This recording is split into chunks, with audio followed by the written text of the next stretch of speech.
목적값을 어떻게 계산하는가에 대해서 잠시 말씀드리겠습니다. 측정값을 계산할 때는 보통의 계산 방법과는 달리 유효 숫자의 개념을 살려서 표현해야 하기 때문에 화면을 참고하시기 바랍니다. 화면에서 노란색 글자는 목적에 의한 값으로, 목적에 의한 값은 둘째 자릿수를 반올림해서 표현해야 됩니다. 이번에는 미적분에 대해서 좀 말씀드리고자 합니다. 모두 알고 계시겠지만 미적분은 뉴턴이 개발한 것으로 중요한 것은 대수학을 기하학적으로 해석한 해석학입니다. 여기서 미적분학을 논하지는 않겠습니다. 왜냐하면 이들은 수학자들이 항상 개발해 주니까요. 그들은 적분 공식을 책 한 권이 되게 만들어 두었습니다.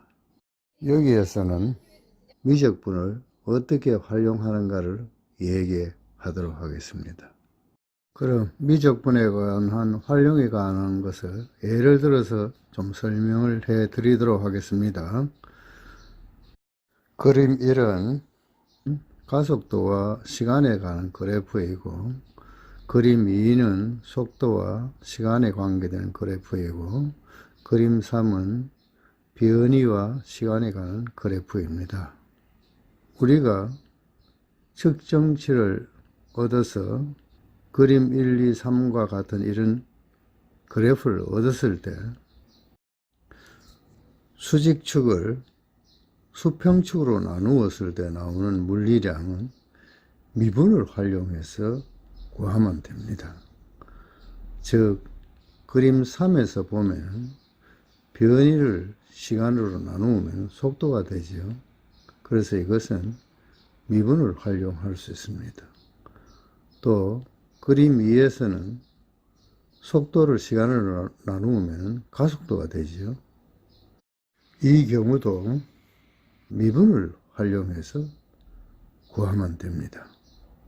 한편 수직축과 수평축을 곱했을 때 나오는 물리량은 적분을 이용해서 구하면 됩니다. 즉, 그림 2에서 보면은 속도에다 시간을 곱하면은 변이가 되죠. 이 경우는 적분을 이용해서 구할 수 있습니다. 그림 1에서 보면은 가속도에다가 시간을 곱하면 속도가 되지요. 이때 속도는 적분을 이용해서 구하면 됩니다. 그런데 수직축과 수평축을 곱하든지 혹은 수직축을 수평축으로 나누었을 때 얻어지는 양은 그것이 물리적 의미가 없으면 아무런 이용할 가치가 없습니다. 그래서 우리는 이럴 때는 미적분을 활용할 가치가 없게 되는 것입니다. 미분에 대하여 개략적으로 설명을 드리겠습니다. 그림 1에서 보면 델타 t 시간 동안의 평균 속도 v/는 델타 t분의 델타 x입니다. 한편 그림 2에서 보면은 시각 t1에서의 순간 속도는 앞의 평균 속도 델타 t분의 델타 x에서 델타 t를 0에 가깝게 잡으면 구할 수 있겠죠. 따라서 순간 속도 v는 미분기호를 써서 나타내면 v는 이꼬르 dt분의 dx가 됩니다. 좀 이해가 되십니까? 적분에 대하여 말씀드리겠습니다. 시간에 따른 속도를 측정한 결과가 표 1과 같을 때 이것을 그래프로 나타낸 것이 그림 1입니다. 3초간에 간 거리는 그래프에서 노란색 부분으로 V는 이꼬르 T 그래프의 아랫부분이 되겠습니다. 왜냐하면 t 시간에 물체가 간 거리 x는 v바분의 t이기 때문입니다. 여기서 v바는 평균 속도로서 t2-t1분의 v2-v1입니다. 이것을 델타를 써서 표시하면 델타 t분의 델타 v가 되겠습니다. 그림 2를 보면 3초간에 간 거리 x는 식 1과 같습니다. 이것을 그래프에서 보면 노란색 부분과 파란색 부분의 합과 같습니다. 그런데 노란색과 빨간색은 같기 때문에 그림 1의 노란색 부분과 같은 것을 알 수 있습니다. 이렇게 구할 경우 항상 평균 속도를 구해야 하는데 이것은 매우 불편합니다. 특히 v=fx의 그래프가 곡선일 경우에는 더욱 어렵게 됩니다. 그래서 측정 시간에 얻은 속도를 그대로 사용하고 싶은데 그때 얻어지는 변이 x는 1 곱하기 1 플러스 2 곱하기 1 플러스 3 곱하기 1이 되는데 그림 3에서 보면 필요 없는 부분이 파란색과 초록색 부분이 들어오게 됩니다. 그래서 이것만 없앨 수만 있다면 평균치를 구하지 않고 x를 구할 수 있습니다. 그림 3에서 시간 간격을 3초로 하면 오차가 파란색 부분과 초록색 부분이 되는 것을 알 수 있는데 시간 간격을 1초로 잡으면 파란색 부분이 없어지는 것을 알 수 있어요.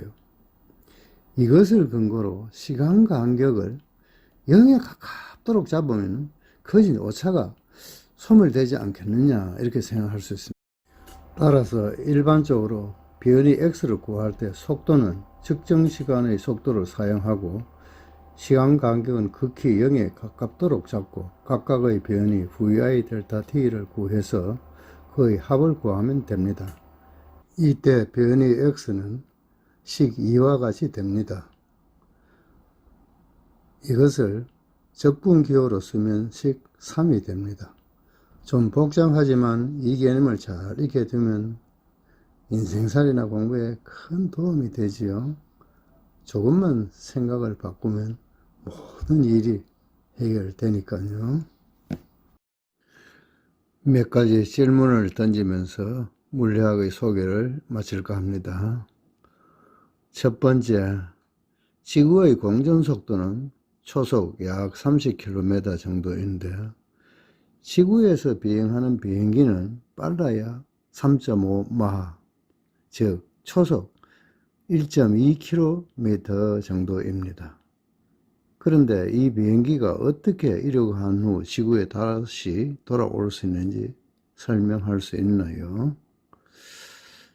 둘째, 우리가 잡고 있던 동전을 곧장 위로 던졌을 때 지구는 우주 공간을 초속 30km로 날아가고 있기 때문에 그것이 30km 뒤에서 떨어지지 않고 우리 손에 다시 돌아옵니다. 이와 같은 현상을 설명할 수 있나요? 셋째는 주어진 두 도형을 보고 어느 것이 더 큰지 한번 얘기해 보세요. 또 실제는 그런가요? 한번 실제 물건을 만들어서 한번 비교해 보세요. 네 번째는 정사각형을 그림과 같이 6조각으로 절치한 후 다시 정사각형을 맞추어 보라고 다른 사람에게 주어 보세요.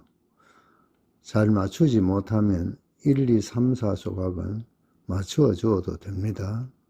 왜 맞추기가 어려울까요? 다섯 번째, 미분은 기하학적으로 해석한다고 했지요. 그럼 다음 문제를 한번 풀어보세요. 3삼각형 플러스 2배의 사각형은 무엇일까요? 힌트는 서메이션 i 플러스 2, 5 플러스 3 화살은 이꼴 시계입니다. 그림을 보시면 이해가 되시겠죠? 다음 시간부터는 물리학의 본론으로 들어가도록 하겠습니다.